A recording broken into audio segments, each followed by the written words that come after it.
In December 2025, a military infrared camera locked onto an unidentified object over the western United States. The footage shows a heat signature, bright, defined, moving steadily through the sky. No flight plan, no transponder, no identification. That video sat in a classified Pentagon database until 4 days ago. Now you can watch it yourself. On May 8, 2026, the United States Department of Defense opened a vault that had been sealed for decades. 162 files, 30 videos, hundreds of pages of eyewitness testimony, military memos, FBI reports, and NASA documents, some dating back to 1947. The year Roswell happened, the year everything started. And buried inside those files is one photograph that nobody can explain, taken not on Earth, but on the surface of the moon. We'll get to that photograph. But first, you need to understand what happened on a summer evening in 2023 over the skies of Greece. Because what a military camera captured that night is the single most difficult piece of footage in the entire release to dismiss. The video is short, a few seconds. An infrared lens tracks a white object against a dark sky. Nothing unusual so far. Military cameras record things like this all the time. Drones, birds, aircraft. But then the object does something that no known aircraft can do. It executes a 90-degree turn, not a banking turn, not a curve, a right angle, at approximately 80 miles per hour. No deceleration, no arc, no inertia, just a sudden, instantaneous change of direction that violates every principle of aerodynamics we understand. A human pilot would be dead. The G-forces would be lethal. Even an unmanned drone at that speed cannot turn like that. The structural load would shred the airframe. The Pentagon's own report on this video uses one word to describe the case: unresolved. That word, unresolved, appears again and again across the files. Not explained, not debunked, not identified, unresolved. The Pentagon isn't saying these objects are aliens, but they are saying on the record that they don't know what they are. And that distinction matters more than most people realize. Let's go back to the beginning. The oldest files in the release come from the FBI's archives. Between 1947 and 1968, the Bureau compiled 18 separate documents containing eyewitness reports of what people called flying discs. Farmers, pilots, air traffic controllers. One report from 1950 describes a brass-colored ellipsoid metallic object, roughly 130 to 195 feet long, that materialized out of a bright light in the sky and then vanished instantaneously.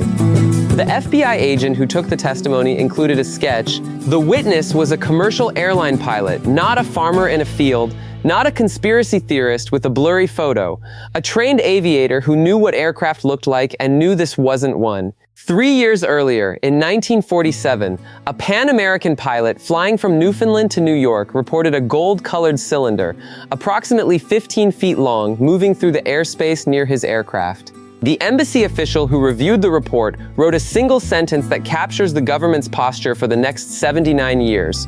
Quote, "We have no opinion and report the above for what it may be worth." End quote. No opinion, no investigation, no explanation.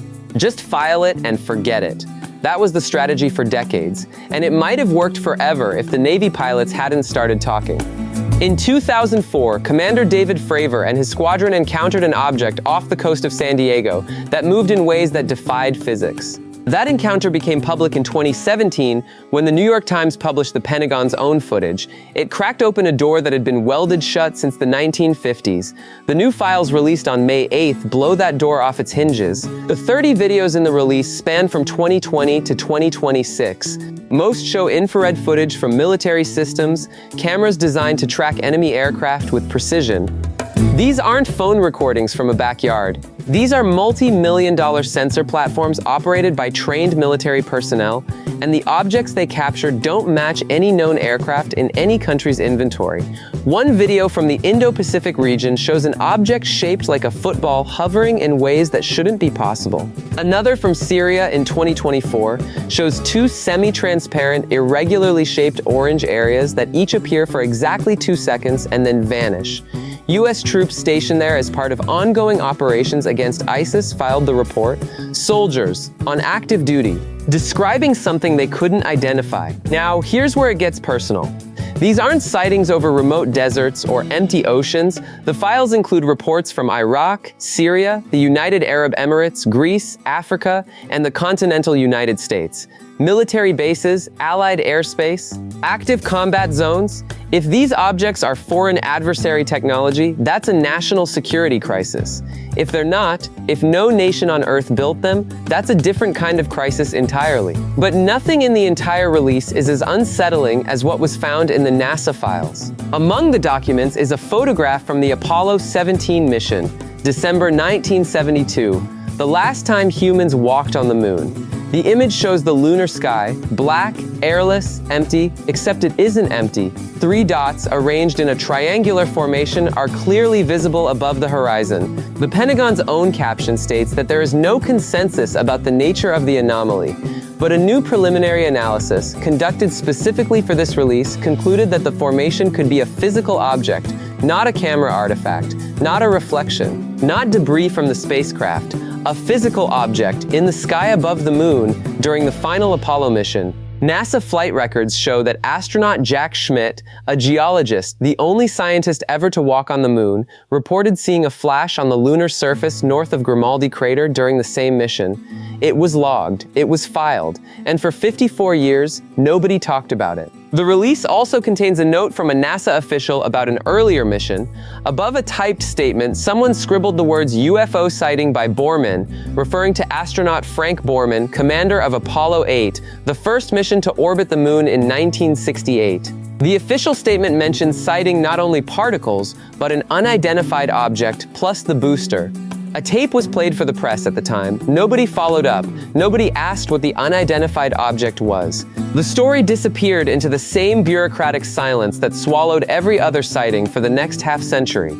These are not fringe witnesses. These are Apollo astronauts, the most rigorously screened, psychologically evaluated, scientifically trained human beings who have ever lived. Men selected from thousands of candidates specifically because they don't panic, don't hallucinate, and don't make things up. And they saw things they couldn't explain. The Pentagon has made a deliberate choice in how they framed this release. They're not drawing conclusions. They're not saying aliens exist. They're saying, here are the files, you decide. Defense Secretary Pete Hegseth said the files had been hidden behind classifications that fueled justified speculation, and that it was time the American people saw them for themselves. 108 of the 162 files contain redactions. The Pentagon says every redaction protects witness identities or sensitive military locations. They specifically state that no information about the nature or existence of any UAP encounter has been withheld. In other words, whatever these objects are, you're seeing everything the government knows about them. This release is not the end. The Pentagon has announced that new materials will be added on a rolling basis as additional files are discovered and declassified across every branch of the federal government. The website, war.gov/UFO, is live right now. You can read every document, watch every video, study every photograph. For the first time since 1947, the government is no longer the gatekeeper, you are. And that shift is more significant than any single piece of evidence in the files, because it means the era of official denial is over. Whatever comes next, more videos, better footage, clearer explanations, or deeper mysteries will be released into a world where the public is watching in real time. There's a question that's been hanging over this subject since a farmer in New Mexico found strange debris in his field in July 1947. For 79 years, the answer was always the same. There's nothing to see here. Weather balloons, atmospheric phenomena, pilot error, case closed. But the files released last week don't close the case. They open it. 30 videos from military-grade sensors showing objects that don't match any known technology. Apollo astronauts logging sightings on the moon. FBI reports from trained pilots describing objects that materialize and vanish. And a government that is finally saying, we don't know what these are. Remember that video from Greece? The object that turned 90 degrees at 80 miles per hour with zero deceleration? The Pentagon labeled it unresolved. Not because they didn't try to explain it, because they couldn't. So let me ask you directly, what do you think is in those files? Have you watched the videos yet? If you have, I want to know which one stopped you cold. Tell me in the comments, because for the first time in nearly 8 decades, we're all looking at the same evidence. And nobody, not the Pentagon, not NASA, not the president, is telling us what to think about it.